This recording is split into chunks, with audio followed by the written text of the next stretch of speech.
or our energy values. And on the x-axis, we have our distance, which represents the thickness of each of or the theoretical thickness of each of the layers of this device.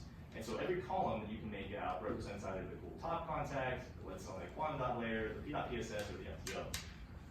Each of these materials also has their corresponding electronic properties denoted on here, which is for all of the conductors, their work function. And then for the semiconductor, defining valence band edge, conduction band edge, band gap, electron affinity, and work function. And so, to get an answer for our question, we want to go ahead and look at the junction between the conductors and the semiconductor layer. And what we can note is that due to band bending, on either side of the semiconducting layer, we get a Schottky barrier that is, funny enough, theoretically the exact same magnitude. And with a barrier on either side of the semiconductor device that is of the exact same magnitude, it makes sense that we're getting this symmetrical behavior in our IV curve, in our IV results. Because no matter how the device is being biased, in either direction, there is no preferred pathway for the electrons to travel. And to alleviate this problem, lucky for us, there's more metals than just gold out there.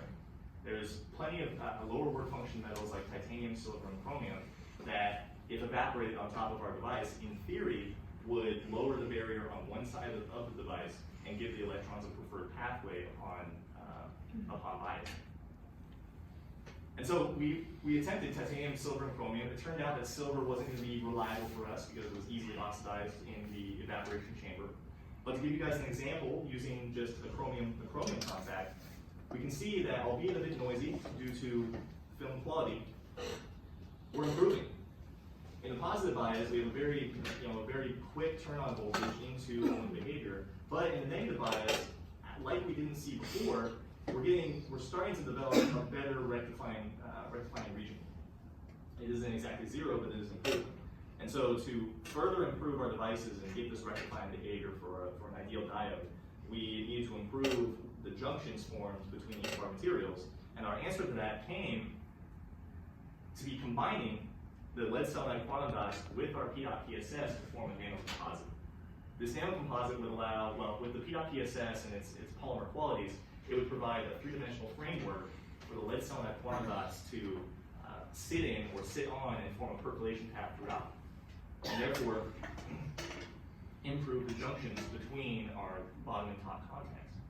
And so this solution, when combined, it was actually pretty easily spin cast at around 1250 RPMs on a continually spinning chuck, and then we would top it off with just about 200 nanometers of titanium via thermal evaporation. And so, to give an example of what that looks like, and I know this is a little bit fuzzy and hard to see, but you can take my word for it. The film quality for the lead selenide quantum dot PbSe composite layer significantly improved. Not on the edges due to the edge effects of spin coating and the solution itself, but right around the middle of the device, film quality improved greatly. It was much smoother. And what's really exciting is when we go to the IV curves and we see that in not just one, but multiple locations across multiple trials, we have excellent consistent dielectric behavior. In the negative bias, we have a very nice rectifying behavior or rectifying region, and then when we move to the positive bias, we have that same rectifying region until we hit the turn-on voltage and we go up to ohmic contact, or ohmic behavior, I keep saying that. But this was wonderful to see.